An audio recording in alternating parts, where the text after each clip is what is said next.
দেশের বাইরে যেসব বাবা মায়েরা পড়াশোনা করেন কিংবা চাকরি করেন তাদের ছোট বাচ্চাদের কিন্ডারগার্টেনে রাখা ছাড়া কোনো উপায় থাকে না। এমনকি দেশে অনেকেই জিজ্ঞাসা করেন যে আমাদের বাচ্চাদেরকে তারা খেয়াল রাখবে তো, কিংবা আমাদের মতো করেই তাদের যত্ন নিবে তো। আমার মনে হয় এই চিন্তা কম বেশি আমরা সবাই করি। একটু খেয়াল করলে দেখতে পারবেন তারা কত আদর যত্ন নিয়ে বাচ্চাদের সাথে খেলা করছে।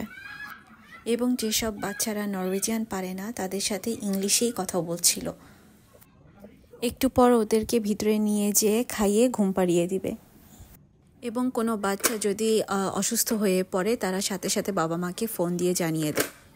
আর একটা কথা বলে রাখি, আমাদের বাচ্চার খাবার আমরা বাসা থেকেই দিয়ে দিই, কিংবা ওদের কোনো খাবার ওরা দেয় না আমাদের পারমিশন ছাড়া।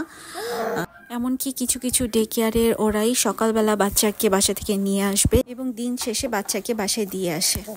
আর বিপদ তো কখনো বলে আসে না, তাই বলবো আমাদের সবসময় সতর্ক থাকা উচিত।